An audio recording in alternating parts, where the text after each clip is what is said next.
अस्सलाम वालेकुम। अच्छा बेटा, हमारे पास 6B तक कंप्लीट हो गया था हमारा।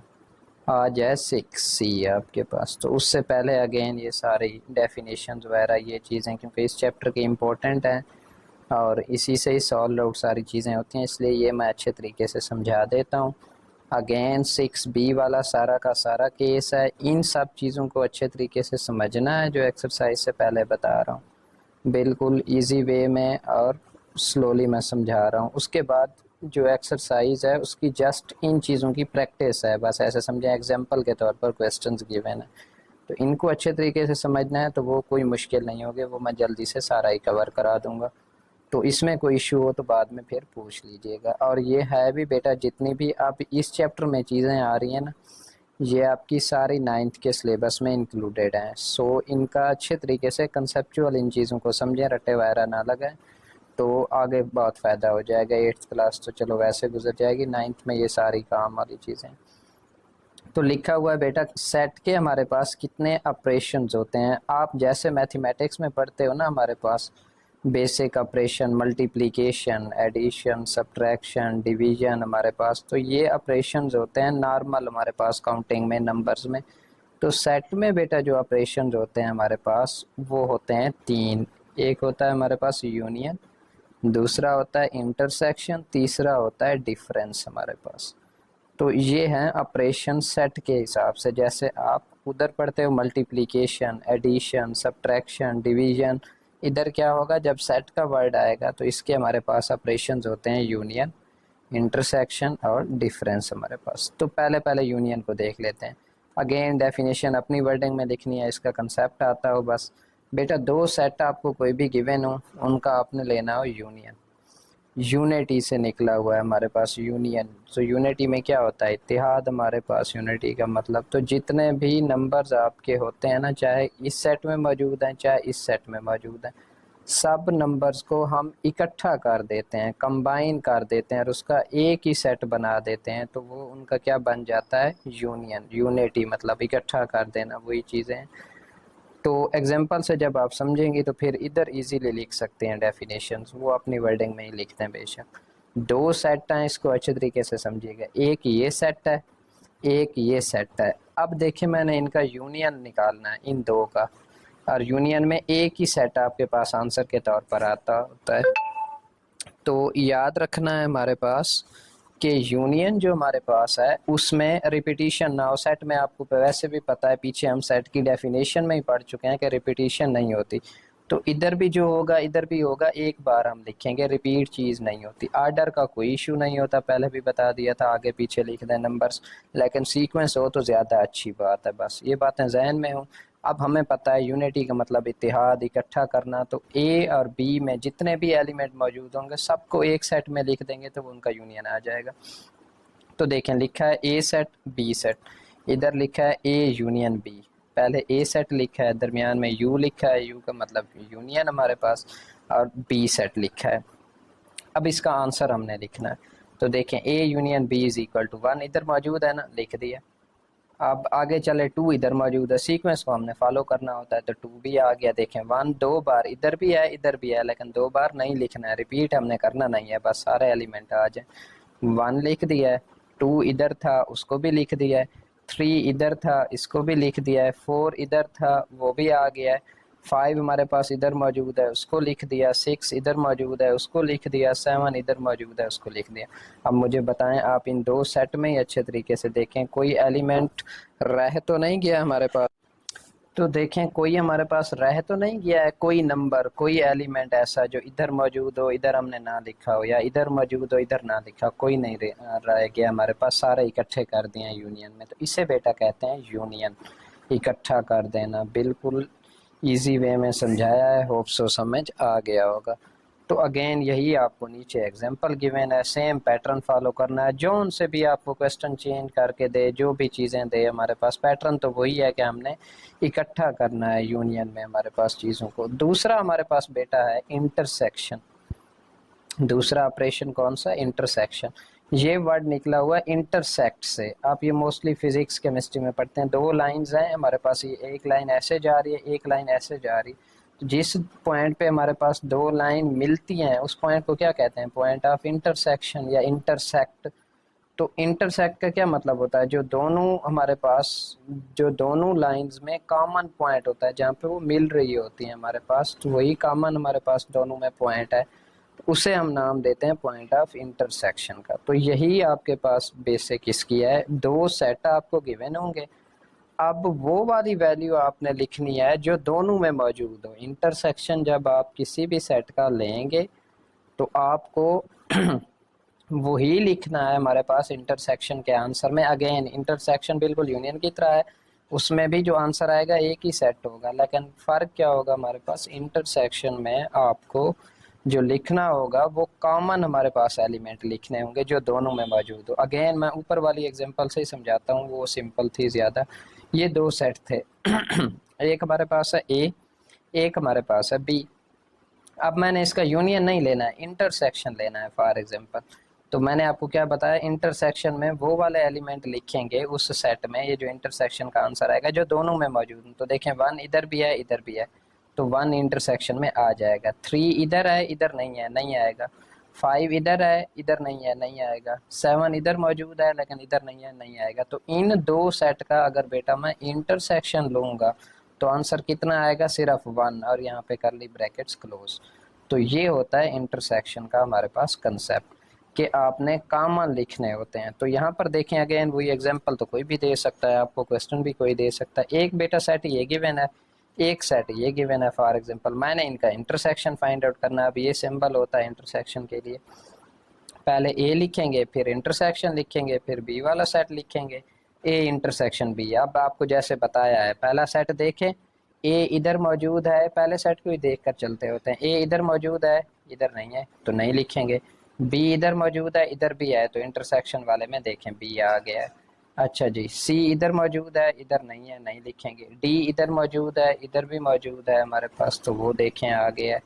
आगे ई इधर मौजूद तो है लेकिन इधर नहीं है, तो बी और डी इसका आंसर आ गया। तो एक सेट जो आंसर आया ये हमारे पास क्या है, इंटरसेक्शन वाला हमारे पास है। तो ये इतनी बेसिक सी चीज़ है। आगे बेटा हमारे पास डिफरेंस है। डिफरेंस का क्या, वही सब्ट्रैक्शन वाला हमारा, बिल्कुल सेट में भी जैसे हम 2 - 2 करते हैं इसी तरह हमारे पास सेट में दो सेट, एक ए होता है एक बी, तो उसको लिखते हैं ए - बी, तो उसको लिखते हैं डिफरेंस। अब इसका समझें डिफरेंस में क्या होता है। डिफरेंस में ये ख्याल रखना है, जैसे आप बिल्कुल मैथ के नॉर्मल ऑपरेशन में पढ़ते हैं, हमारे पास 2 - 3 नॉट इक्वल टू 3 - 2। आपको पता है 2 - 3 का आंसर क्या आता है, -1, और 3 - 2 का आंसर क्या आता है, +1। दोनों इक्वल तो नहीं है, तो हम कह सकते हैं कि हमारे पास 2 - 3 नॉट इक्वल टू 3 - 2। तो इस तरह ये भी ध्यान रखना है कि a - b जो होता है वो b - a के इक्वल नहीं आ सकता। अब आ जाते हैं कि डिफरेंस का हमारे पास मतलब क्या है। एक आपको पहला सेट जो गिवन होगा, फिर आपके पास जो दूसरा सेट आपको गिवन होगा, पहले सेट के वो एलिमेंट, पहले सेट के वो एलिमेंट जो दूसरे सेट में मौजूद ना हो, वो डिफरेंस का आंसर हमारे पास होता है। पहले सेट के वो हमारे पास एलिमेंट जो दूसरे में मौजूद ना हो, पहले के वो हमारे पास लिखेंगे किस में, जिनका आप डिफरेंस ले रहे हैं a - b या b - a। मैं अगेन पिछली एग्जांपल सिंपलेस्ट है हुई उसी को लेकर चलता हूँ। अब फॉर एग्जांपल बेटा आपके पास एक सेट ये है एक सेट ये है, अगेन वही वाला, मैंने इनका डिफरेंस निकालना है। डिफरेंस का मतलब -a - b is equal to, अब मैं डायरेक्ट आंसर का आपको सेट बना के दे रहा हूँ। मैंने कहा पहले सेट के वो एलिमेंट लिखने हैं जो दूसरे में मौजूद ना हो, तो देखें 1 उधर मौजूद है नहीं लिखना है, डिफरेंस में नहीं आएगा। 3 उधर मौजूद नहीं है तो पहला पहला आ जाएगा 3 हमारे पास। 5 उधर मौजूद नहीं है ये भी आ जाएगा, 7 भी आ जाएगा। तो इसका आंसर क्या बनेगा, 3 5 7। अब इसके नहीं लिखना है, इसका 6 भी तो इधर मौजूद नहीं है, नहीं, पहले को देखना है। अगर आप a - b कर रहे हैं, अगर b - a कर रहा होता तो इसको देखता। तो चूंकि मैं a - b कर रहा हूँ तो पहले सेट के वो एलिमेंट जो दूसरे में मौजूद ना हो हमारे पास, वो लिखते होते हैं बेटा। तो ये आपके पास होता है डिफरेंस का कंसेप्ट। होप सो समझ आ गया होगा। a - b और a - b not equal to b - a होता है, ये तो आपको पहले पहले ही समझा दिया, यहाँ से भी आप कर सकते हैं। तो इधर देखें दो सेट हैं, उनका डिफरेंस निकाला है, तो देखें वो वाले एलिमेंट जो इधर मौजूद नहीं होंगे, 1 उधर मौजूद है नहीं है तो लिख दिया, 2 उधर मौजूद है नहीं लिखेंगे हमारे पास, 3 नहीं है लिख दिया हमारे पास, 4 उधर मौजूद है नहीं लिखेंगे, 5 भी मौजूद है नहीं लिखेंगे, तो 1 3 A माइनस B का आंसर आ गया आपके पास। ये होता है डिफरेंस ऑफ टू सेट्स। उसके बाद बेटा ये भी बहुत ही बेसिक सी चीज़ है, डिसजॉइंट। ऐसे समझे बिल्कुल उर्दू के सिंपल से वर्ड हैं। डिसजॉइंट का मतलब होता है बिल्कुल अलग अलग, दो सेट्स जो बिल्कुल अलग अलग हों, ना मिलते हों, कोई भी एलिमेंट उनका हमारे पास सेम ना हो, उसे हम कहते हैं डिसजॉइंट। जॉइंट का क्या मतलब होता है? जुड़े हुए होना, मतलब सेम होना। डिसजॉइंट क्या बन जाएगा? जो चीज़ हमारे पास जुड़ी हुई ना हो, बिल्कुल अलग अलग हो, तो ऐसा सेट हमारे पास क्या बन जाएगा? Disjoint set. एग्जांपल कैसे ले सकते हैं? फॉर एग्जांपल एक सेट है 1 2 3, दूसरा सेट मेरे पास है ABC, तो ये तो डिसजॉइंट सेट है हमारे पास, बिल्कुल मिल ही नहीं रहे। एक सेट है जैसे इसने दिया है 1 2 3, दूसरा है 5 6 7, तो ये सेट हमारे पास क्या है? डिसजॉइंट सेट है। उसके बाद होता है हमारे पास दूसरा सेट ओवरलैपिंग। ओवरलैप का मतलब होता है मिलना हमारे पास, ये बिल्कुल उलट होता है किस चीज़ के? डिसजॉइंट के।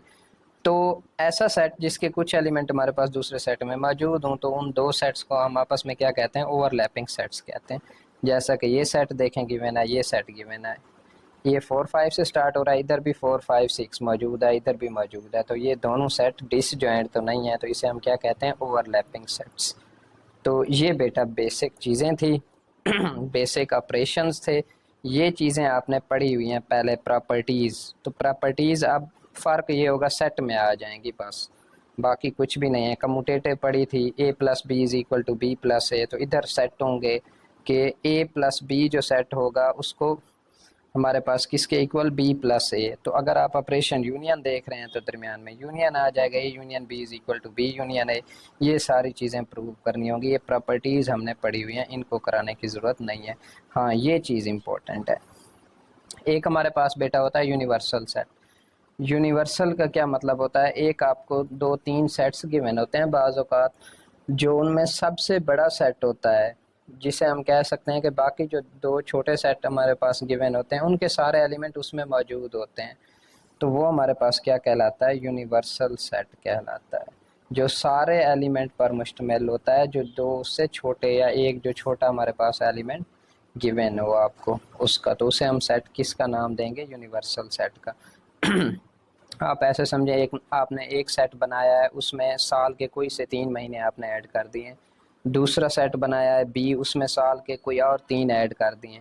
एक तीसरा सेट आपने बनाया है जिसे आपने U का नाम दे दिया और उसमें 12 के 12 मंथ लिख दिए हमारे पास एक साल के, तो उसे हम क्या नाम देंगे बेटा? यूनिवर्सल सेट का नाम देंगे, सबसे बड़ा, जो पहले दो के सारे एलिमेंट जो उसमें मौजूद हैं। अब आ जाते हैं कंप्लीमेंट ऑफ अ सेट पर। बेटा कंप्लीमेंट ये भी बड़ी इंपॉर्टेंट चीज़ है, C से रिप्रेजेंट करते हैं। ये डिफरेंस हमने अब पढ़ा हुआ है। कंप्लीमेंट में क्या करते हैं? जिस सेट का भी आप कंप्लीमेंट ले रहे हो उसको हमारे पास जो आपका यूनिवर्सल सेट होता है, अभी पढ़ चुके हैं बड़े वाला सेट, उसमें से क्या कर देते हैं? माइनस कर देते होते हैं।